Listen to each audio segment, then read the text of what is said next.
Neste vídeo vamos dar sequência ao vídeo anterior, onde falámos sobre a utilização do Font Awesome e vamos aqui começar a juntar as peças todas. Neste caso vamos ter o Bootstrap e o Font Awesome a funcionar, juntamente com o HTML, o CSS. E aquilo que iremos fazer é algo muito semelhante àquilo que aqui está. Vocês vão ver que é extraordinariamente fácil fazer isto que aqui está, utilizando essas duas tecnologias, Bootstrap e o Font Awesome, mas depois ainda iremos acrescentar aqui mais algumas coisas. Então vamos ver muito rapidamente como é que nós conseguimos chegar a um resultado igual ou muito semelhante a este que aqui está. Bom, vamos então começar com a pequena construção de HTML, Bootstrap, CSS, Font Awesome, etc., para chegarmos àquele resultado. Neste momento eu limpei por completo o código que originava aquela página, que neste momento obviamente vai estar em branco. E vocês viram ali, eventualmente de relance, ela a aparecer e depois a desaparecer, porque eu tenho aqui no Visual Studio Code o Live Server a funcionar.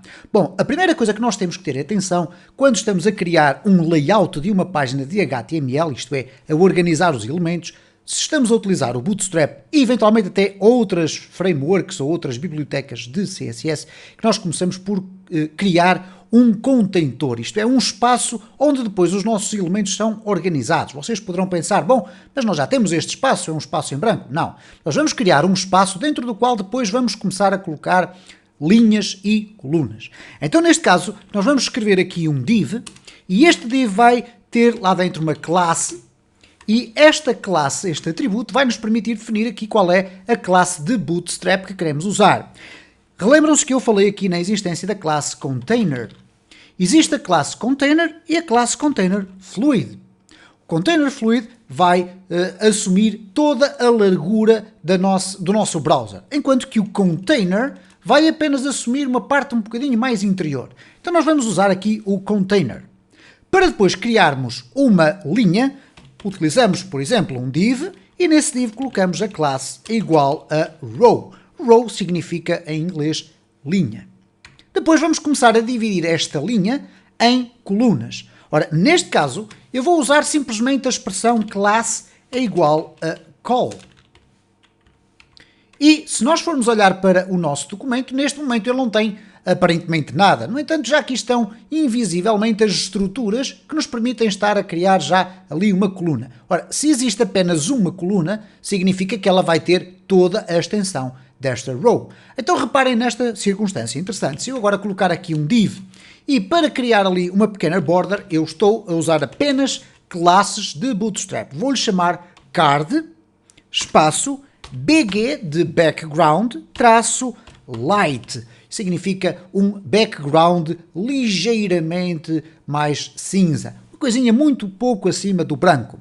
Bom, se eu agora colocar aqui um texto qualquer, nós já vamos ter a oportunidade de verificar que existe aqui então esta caixa cinza com uma pequena border, com os cantinhos também ali arredondados, mas que está lá colada em cima. Vocês perguntarem-me, bom, isto está muito diferente daquilo que nós vimos inicialmente neste vídeo. Porquê? Porque eu coloquei duas colunas na mesma row. Então, se eu aqui colocar estas duas colunas, vamos aqui fazer isto desta forma, ok? Vamos aqui tentar colocar o código bonito, ok? Isto por estarmos a gravar numa máquina virtual, por vezes há teclas de atalho que não funcionam corretamente, agora sim está bem formatado e reparem, temos aqui então as duas colunas. O texto tem que estar centrado, então nós podemos colocar aqui também Text Center. Vou colocar aqui um Text Center nos dois. Text Center também, obviamente, uma classe de Bootstrap. E reparem, o texto vai diretamente para o centro. Dir-me-ão, mas está muito colado no topo da minha página. Muito bem. Então vamos dizer que queremos que esta linha tenha uma margem para cima de 5.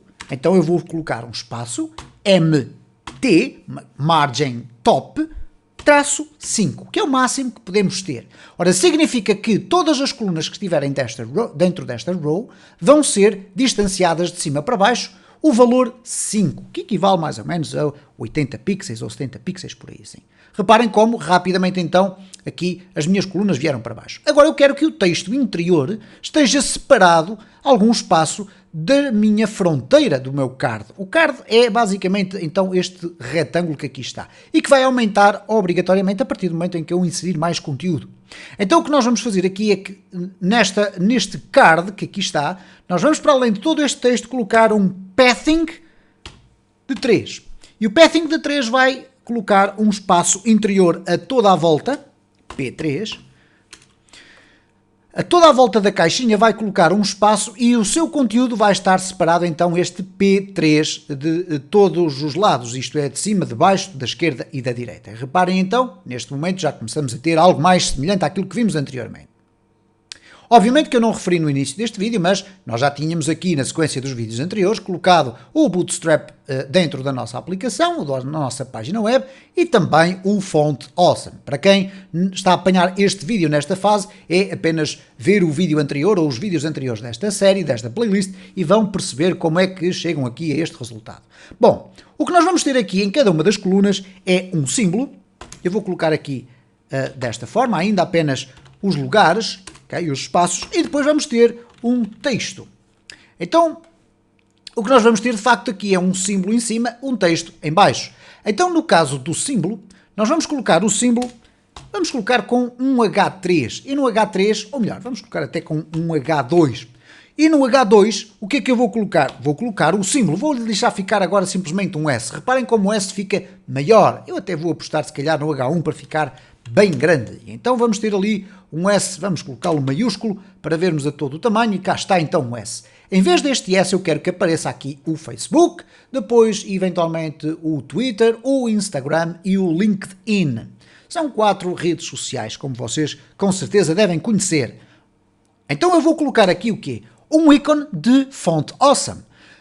Eu sei de antemão que o Font Awesome tem ícones para estas 4 redes sociais, o Facebook, o Instagram, o Twitter e o LinkedIn. Mas se vocês tiverem dúvidas, é sempre conveniente ter aqui o site do Font Awesome, que vocês devem procurar desta forma, ok? Font Awesome, versão 4.7.0, porque é a versão que eu estou a usar, e eventualmente irem aqui aos ícones, e depois de terem tudo isto, guardarem este marcador nos vossos favoritos. E obviamente depois vocês vão começar a ter muitos favoritos no Google Chrome, podem organizá-los por pastas. Penso que isso é algo que vocês já conseguem fazer sem serem programadores, porque certamente têm muitos sites que visitam com regularidade. O que é que acontece aqui na secção dos ícones? Vocês podem colocar aqui Facebook. E ele vai simplesmente apresentar os ícones relacionados com o Facebook. E este nome que vocês veem aqui, Facebook, ou Facebook oficial, é o nome que vocês vão utilizar da seguinte forma. Tem também o Facebook Square. Se vocês chegarem aqui e colocarem então uma tag I, classe, é igual, e para usarem o Font Awesome, eu vou fechar aqui o I, ok? Portanto, estamos aqui este elemento todo, eu vou colocar aqui no interior FA, de Font Awesome, depois vou colocar um espaço, e vou escrever novamente FA traço, e agora, reparem, é o nome que eu vejo aqui, neste caso Facebook. Então nesta circunstância, se eu agora for à minha página, reparem o que é que vai acontecer, ela já tem o símbolo do Facebook. Se eu tivesse optado por escrever Facebook Square, vou colocar aqui um traço Square, então nesta circunstância o meu ícone será este aqui do Facebook, ok? Penso que é muito fácil de perceber que vocês procurando aqui, vão olhar aqui e veem o nome, se usarem este nome daquela forma, ok? Isto é, colocando FA de Font Awesome e depois FA traço e depois aquele nome, vocês vão obter o resultado pretendido. Aqui no texto eu vou colocar um H3 e vou dizer o seguinte, vamos imaginar que era a nossa empresa, presentes no Facebook. Então vamos olhar aqui e vamos verificar que na nossa página já temos aqui um texto bastante grande, se calhar ficou grande demais aqui os estamos presentes no Facebook, então eu vou colocar aqui um H5, ok? E agora quando formos aqui olhar já temos um texto um bocadinho mais interessante. Então vamos replicar esta estrutura para as outras colunas. Então o que eu vou fazer aqui é muito simplesmente o seguinte, eu vou copiar tudo isto, vou colar aqui embaixo. Vocês vão encontrar sempre alguns problemas de formatação que são nativos do próprio Visual Studio Code, mas que com certeza em futuras atualizações serão corrigidos. Aqui eu vou colocar o Twitter. Então estamos presentes no Twitter.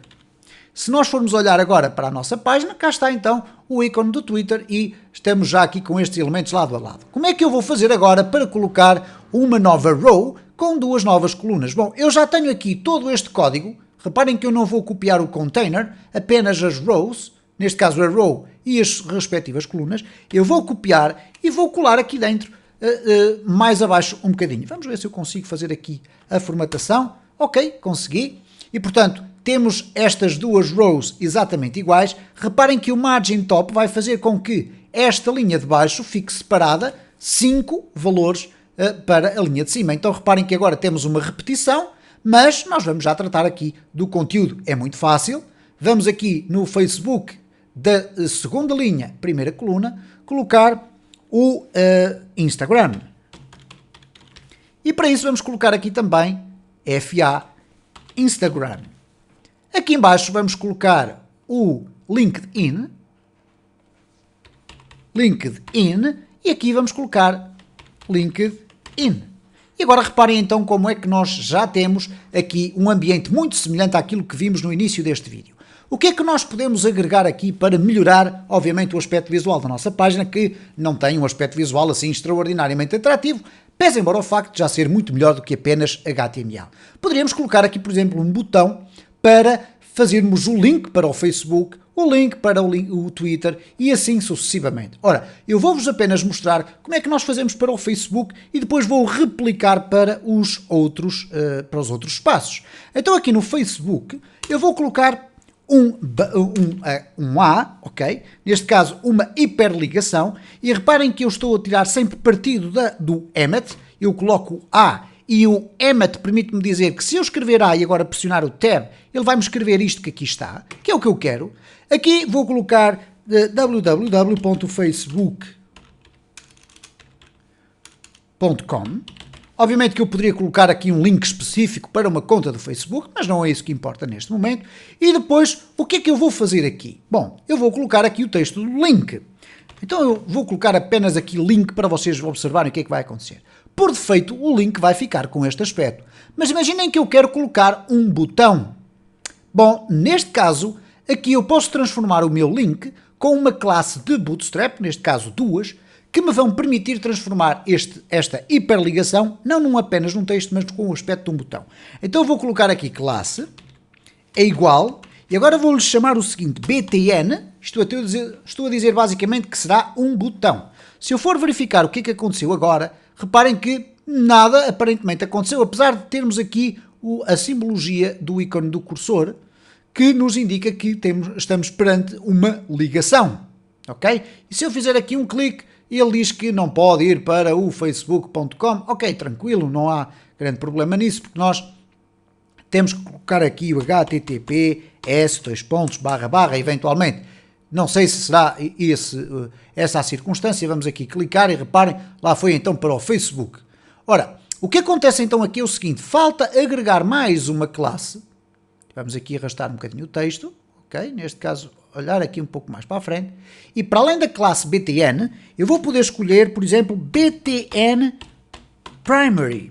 Ora, o que é que isto significa btn primary? Eu estou a definir qual é o aspecto visual em termos de cores do meu botão. Como é que vocês podem consultar que tipo de botões é que existem? Se nós formos aqui à documentação do Bootstrap, e vocês procurarem aqui no Documentation por button, vamos aqui aos botões e vocês vão ter a oportunidade de verificar que existe o Primary, o Secondary, o Success, Danger, Warning, Info, Light, Dark e Link.